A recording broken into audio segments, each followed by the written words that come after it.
دو گناہ ایسے ہیں جو انسان کو اسلام سے خارج کر دیتے ہیں اور اس کو پتہ بھی نہیں چلتا، اور لوگ بہت معمولی سمجھ کر اس گناہ کو کرتے ہیں۔ اکثر آپ نے لوگوں کو بدگمانی کرتے ہوئے دیکھا ہوگا۔ بدگمانی کیا چیز ہے کہ ایک حضرت عمر رضی اللہ تعالیٰ عنہ کا دور تھا، اور ایک شخص کو حضرت عمر کی طرف سے بدگمانی ہو گئی کہ وہ ہر رات 12 بجے کے بعد اپنے گھر سے نکل کے ایک جنگل میں بیابان میں جایا کرتے تھے۔ تو اس نے کہا اتنی رات کو حضرت عمر کہاں جاتے ہیں؟ اس کے ذہن میں حضرت عمر کی طرف سے ایک خیال آیا اور وہ بدگمانی اس کے دل میں پیدا ہو گئی، اور وہ انسان ایک مرتبہ حضرت عمر کو فالو کرتا کرتا ان کے پیچھے پیچھے جانے لگا کہ دیکھیں گے آج ہم یہ رات میں اتنی رات میں جاتے کہاں ہیں۔ وہ حضرت عمر رضی اللہ تعالیٰ عنہ ایک بستی سے کافی دور ایک علاقے میں پہنچے جہاں پر بیابان جنگل تھا، آس پاس کوئی گھر مکان نہیں تھا، اور وہاں پر ایک خیمہ لگا ہوا تھا۔ تو حضرت عمر رضی اللہ تعالیٰ عنہ کو وہ شخص دیکھتا رہا۔ جب حضرت عمر آگے بڑھتے رہے تو وہ انسان پیچھے کھڑا ہو جاتا تھا، جیسے ہی حضرت عمر رکتے تھے اپنی سپیڈ کم کرتے تھے تو وہ انسان پیچھے کھڑا ہو جاتا تھا۔ بہرحال حضرت عمر رضی اللہ تعالیٰ عنہ جب اس خیمے کے اندر داخل ہو گئے تو یہ شخص جا کر خیمے کے دوسرے جانب کھڑا ہو گیا اور انتظار کرنے لگا کہ دیکھیں جب نکلیں گے حضرت عمر، جب ہم اندر جا کے دیکھیں گے کہ اندر کیا ہو رہا ہے۔ تو کافی دیر گزر گئی لیکن حضرت عمر رضی اللہ تعالیٰ عنہ باہر نہیں آئے۔ تقریباً اس دور کے حساب سے اگر میں آپ کو بتاؤں تو 1 گھنٹے کا وقت تقریباً گزر گیا، اور وہ حضرت عمر رضی اللہ تعالیٰ عنہ اس کے اندر سے جب باہر نکلے ہیں تو ہاتھوں کی آستین کو سمیٹتے ہوئے، اور پسینہ آپ کے ماتھے پر تھا، اور آپ ایک دم نکلے اور گھر کی طرف روانہ ہونے لگے، گھر کی طرف واپس ہونے لگے۔ تو یہ شخص، اس کی جو بدگمانی تھی، یہ شک اس کا جو تھا یہ حقیقت میں تبدیل ہونے لگا۔ فوراً ہی یہ اس خیمے کے اندر جاتا ہے۔ جیسے ہی خیمے کے اندر پہنچا اس کی آنکھیں پھٹی رہ گئیں، پیروں تلے زمین نکل گئی اس شخص کے۔ اس نے دیکھا کہ اس خیمے کے اندر ایک ایسی اپاہج عورت، ایسی بوڑھی عورت جس کے پیر نہیں تھے، جو دیکھ نہیں سکتی تھی، جو صحیح سے بات نہیں کر سکتی تھی کیونکہ منہ میں اس کے دانت نہیں تھے، اور پیروں سے چل نہیں سکتی تھی۔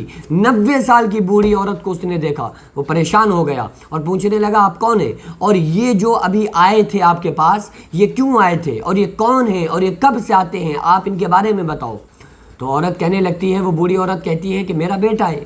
کہا کہ یہ آپ کے بیٹے، یہ بتائیے یہ کب سے آتے ہیں؟ وہ عورت کہتی ہے، بوڑھی عورت کہتی ہے کہ ان کو 8 سال گزر چکے ہیں، 8 سال سے مسلسل یہ میرے پاس آتے ہیں۔ کہا آ کر کیا کرتے ہیں؟ تو وہ بوڑھی عورت کہتی ہے چونکہ بہت پریشان ہوں، میں چل نہیں سکتی ہوں، میں پکڑ نہیں سکتی ہوں، دیکھ نہیں سکتی ہوں، تو اس لیے روزانہ رات میں آتے ہیں، رات کی تاریکی میں، اور میں نہ چلنے کی وجہ سے جب میں چل نہیں پاتی ہوں تو لیٹرنگ اپنی اسی جگہ پر کر لیتی ہوں، اور ساری نجاست اور گندگی ہو جاتی ہے۔ یہ روزانہ آتے ہیں، ایک پنی اور صاف کسی کاغذ اور پنی کو لے کر کے آتے ہیں اور میری اس گندگی کو صاف کرتے ہیں، پھر مجھے اپنے ہاتھوں سے کھانا کھلاتے ہیں، لیکن جب میں کھانے کو چبا نہیں پاتی تو پھر یہ اپنے منہ میں لے کر اس کو مہین کر کے لقمے کو میرے منہ میں ڈالتے ہیں۔ تو کہا، وہ عورت کہنے لگی کہ جب میں کل قیامت کے دن اللہ کے حضور میں حاضر ہوں گی تو عمر کی شکایت اللہ سے کروں گی کہ اے اللہ تو نے عمر کو ہم پہ بادشاہ بنایا تھا، لیکن عمر نے ایک دن بھی ہمارے پاس ہمارا حال پوچھنے کے لیے نہیں آئے، اور اے کاش یہ عمر ہوتا، کاش اس جیسا بندہ کوئی عمر ہوتا، عمر کو تو ہماری کوئی پرواہ ہی نہیں ہے۔ تو وہ صحابی نے کہا کہ بھائی جو روزانہ آپ کے پاس آ رہے ہیں یہ کوئی اور ذات نہیں بلکہ عمر فاروق رضی اللہ تعالیٰ عنہ کی ذات ہے۔ اس کے بعد وہ شخص دوڑا حضرت فاروق اعظم کے گھر آیا تو دیکھا کہ حضرت عمر رضی اللہ تعالیٰ عنہ تہجد کی نماز پڑھ کے فارغ ہو چکے تھے، ہاتھوں کو اٹھا کر دعا کر رہے تھے، اور دعا کیا کر رہے تھے؟ ربنا، اے ہمارے رب، اصرف عنا عذاب جہنم ان عذابہا کان غراما، اے اللہ عمر میں اتنی طاقت نہیں ہے جو تیرے عذاب کو برداشت کر سکے، اے اللہ عمر کو معاف فرما دے۔ اس آیت کا مفہوم میں بتا رہا ہوں، اے اللہ عمر کو معاف فرما دے، میرے اندر اتنی جسارت اور طاقت نہیں ہے کہ تیری بھڑکائی ہوئی جہنم کی آگ کو میں برداشت کر سکوں۔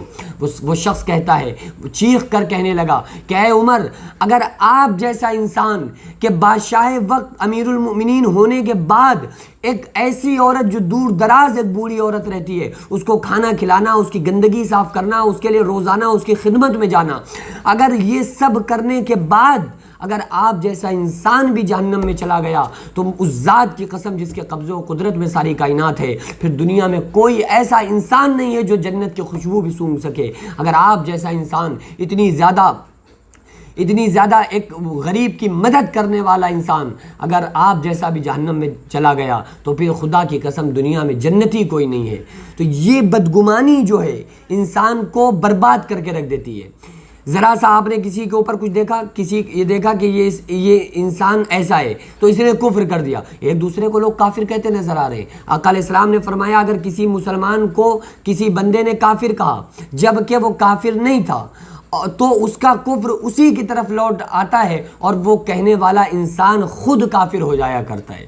تو آپ غور کیجئے، تو ہمیں کسی کو یہ برائی میں اس حد تک نہیں جانا ہے۔ دیکھو یہ اختلاف تو رہتے ہیں، ہر فرقے میں اختلاف ہے، اختلاف ایک بڑی خوبصورت چیز کا نام ہے، لیکن آپ اختلاف کو اختلاف رہنے دیں، دشمنی کیوں بنا رہے ہیں؟ بھئی اختلاف ہے، ٹھیک ہے، آپس میں لوگوں کی پٹی نہیں کھا رہی ہے، بہت سارے فرقے ہیں، اپنے اپنے لوگوں، اپنے اپنے بزرگوں کو اور اپنے اپنے ائمہ کو، اپنے اپنے علماء کو لوگ فالو کرتے ہیں، لیکن یہ اختلاف اپنی جگہ رکھ کے کم سے کم انسان کو دلوں میں گنجائش رکھنا چاہیے اور ایک دوسرے کو کافر کہنے سے بچے۔ دوسری چیز آقا علیہ السلام نے فرمایا من غش فلیس منا، جس نے کسی کو دھوکے بازی دی وہ ہم میں سے نہیں ہے۔ یعنی اگر کسی انسان نے دھوکے بازی دی تو وہ اس انسان کا مذہب اسلام سے کوئی تعلق نہیں ہے۔ فلیس منا کا مطلب یہ ہے کہ وہ ہم میں سے نہیں ہے، یعنی ہمارا اسلام والا نہیں ہے، وہ انسان مومن نہیں ہے۔ تو اس لیے ہم لوگوں کو چاہیے کہ ہم کسی کو دھوکہ دینے سے بچیں اور کسی کے لیے بدگمانی سے بچیں، کسی کے بارے میں بدگمانی سے بچیں کہ کسی انسان کو اپنے ہی ذہن میں سوچ کے یار یہ ایسا کر رہا ہے، یہ ایسا ہوگا۔ کوئی انسان اگر دودھ پی رہا ہے تو یہ خیال کرنا ارے یار شراب تو نہیں پی رہا، کوئی انسان بات کر رہا ہے تو آپ یہ سمجھیں ارے یار یہ ہماری برائی کر رہا تھا۔ تو یہ ساری چیزیں جو ہیں بدگمانی ہیں اور کسی کو دھوکہ دینا یہ جائز نہیں ہے۔ اس لیے یہ دو ایسے گناہ ہیں جو انسان کو اسلام سے خارج کر دیتے ہیں اور بندے کو پتہ بھی نہیں چلتا۔ ہم سارے لوگ دعا کریں اللہ تبارک و تعالی ہم تمام لوگوں کو مکمل طرح سے آپس میں ایک دوسرے سے محبت کرنے کی توفیق عطا فرمائے۔ وما علینا الا البلاغ۔ السلام علیکم ورحمۃ اللہ۔